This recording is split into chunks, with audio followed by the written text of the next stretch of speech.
Bonjour à tous, j'espère que vous allez bien. Alors dans ce nouveau chapitre, nous allons parler de la largeur et de la hauteur en CSS.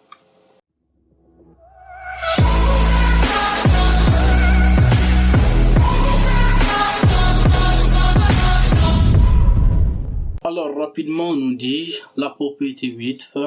Cette propriété permet de définir la largeur de la boîte de contenu d'un élément, donc elle prend des valeurs.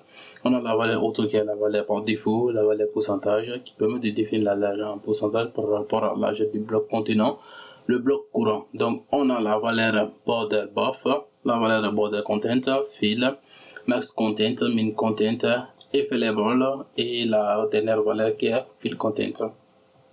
Alors, on va récupérer notre éditeur de texte. On continue avec toujours nos exemples. Le digital, si on vient maintenant sur notre fichier CSS ici, on a font de 22 pixels Taoma aussi. Et si on actualise la page, on a le résultat qu'on voulait qu'il y ait par défaut. Donc, en première propriété, on a maintenant width et sa première valeur qui est auto. Donc, on a la propriété width, on a dit la valeur par défaut qui est auto comme la valeur normale. Donc si on enregistre, on obtient maintenant le même résultat ici. J'actualise, on a le même résultat. Donc la seconde valeur, on a dit cette propriété elle est définie mais aussi en pourcentage. Par exemple, si je définis à 30%, on enregistre et on actualise. On a maintenant 30% de largeur qui a été appliqué maintenant sur notre contenu body. De la même manière, on peut augmenter cette taille jusqu'à 50%. Si on actualise de nouveau, on a maintenant les 50% qui ont été appliqués maintenant sur notre contenu body. Vu que la taille fait 100%, donc les 50% doivent faire la moitié. Donc les gars, vous l'avez compris. Et maintenant pour la prochaine valeur qui est border buffer, donc cette valeur n'est plus prise en charge. Donc cette valeur n'est plus d'actualité, donc elle n'est plus prise en charge par la propriété width. Content buff aussi n'est plus prise en charge, width aussi. Maintenant la propriété max content, je pense que cette propriété est toujours d'actualité. D'accord, on va vérifier. On a max content qui va définir maintenant la taille maximale. On met max-content. Donc on enregistre et on actualise. Donc cette propriété doit nous donner le résultat qui est similaire à celui du no-wrap. Voilà, de la valeur no-wrap qu'on a vu maintenant dans la vidéo précédente concernant l'espace. Donc il y aura plus de retour à la ligne jusqu'à la fin de la page. Donc vous l'avez compris, correspond maintenant à la plus grande taille de notre largeur. On a la propriété, la valeur min content. Si on enregistre et on actualise, alors c'est la plus petite valeur de notre largeur. Et lorsqu'on déroule, on a toujours la taille minimale. Après, comme valeur aussi, on a la valeur available. Je pense que cette valeur n'est plus d'actualité, mais vous pouvez le tester. Et la valeur fill content. Donc, ces valeurs ne sont plus d'actualité. Donc, c'est tout pour la propriété width. Après, on va voir la propriété height. Donc, on dit cette propriété elle est définie comme une longueur. Elle représente la hauteur de la zone d'affichage, donc le viewport. Elle utilise les variantes comme min height et max height en fait de cibler les règles selon un minimum ou un maximum. D'accord. Donc on dit cette propriété height donc qui est en quelque sorte la largeur ou encore la hauteur. On a dit on a max height. Donc si on enregistre, on ne devait pas avoir de changement. Pourquoi? On enregistre, on a la valeur par défaut. Alors les gars, j'ai pas d'exemple concret maintenant sur cette valeur, mais au fur et à mesure de cette formation, on va y revenir sur ces deux valeurs. On n'actualise toujours pas de résultat, donc c'est pas grave. Mais sachez que cette propriété, ces valeurs existent bel et bien. Donc min height et max height. Donc bientôt on va l'utiliser maintenant dans nos prochains chapitres. Après, elle est définie aussi en pourcentage, comme vous l'avez si remarqué à la vidéo sur le TP qu'on a fait, comment tracer des formes géométriques. On a utilisé ces deux propriétés, le width et la propriété height. Donc, pour que je vous donne un exemple concret de cette propriété qu'on va utiliser. D'accord, donc c'est pas grave. Même si je le définis en pourcentage, je pense qu'il y aura aucun effet. Donc on va vérifier.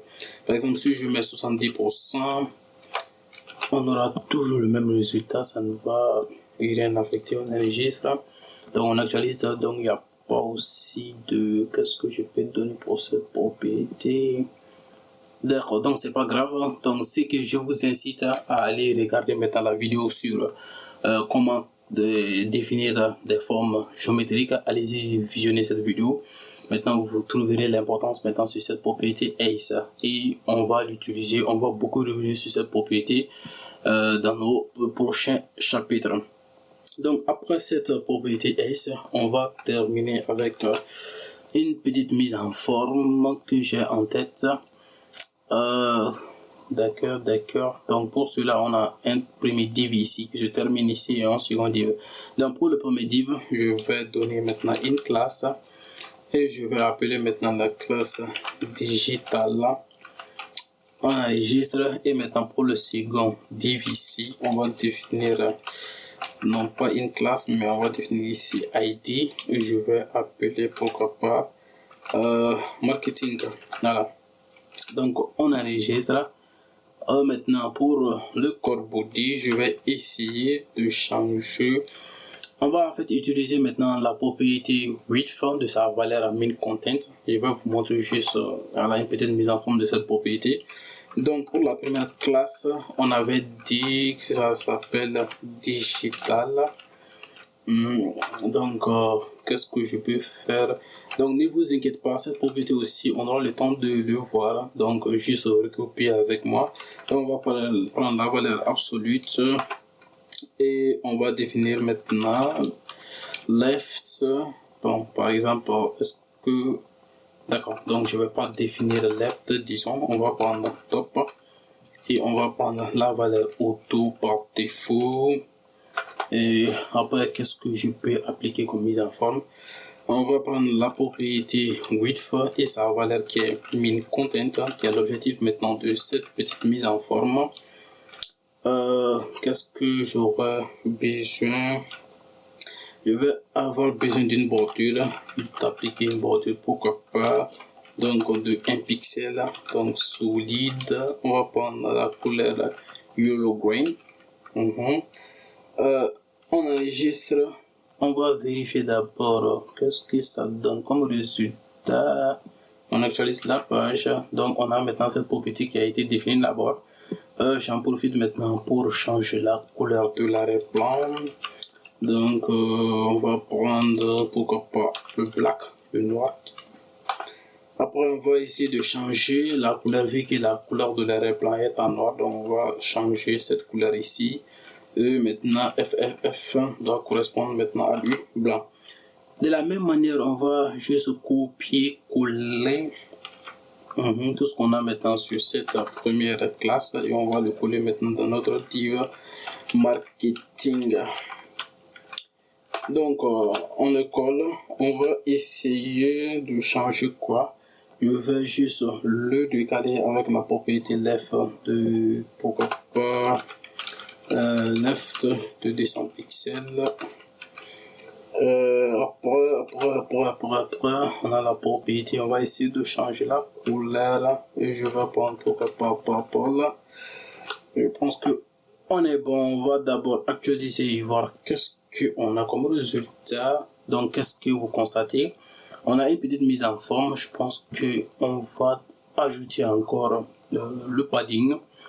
Ne vous inquiétez pas, toujours comme d'habitude, on va essayer de le mettre pourquoi pas à 10 pixels. Ici, on va ajouter le padding aussi à 10 pixels. On enregistre et on actualise. Je pense qu'ici, on est au début maintenant du bord. Et lorsqu'on essaie d'augmenter, voilà, on a une partie du pixel qui a été ajoutée. Alors les gars, je pense que ça sera tout pour cette vidéo, pour cette courte vidéo sur la largeur et la hauteur. Donc vous l'avez compris, j'ai juste mis à la fin la propriété min content. On peut l'utiliser bel et bien cette propriété pour appliquer maintenant nos mises en forme, notre contenu body. Alors les gars, c'est tout pour cette vidéo. N'hésitez pas à vous abonner, activer la cloche de notification, laissez-moi des commentaires, partagez sur les réseaux sociaux. On se donne rendez-vous pour une nouvelle vidéo où on va attaquer les backgrounds en CSS.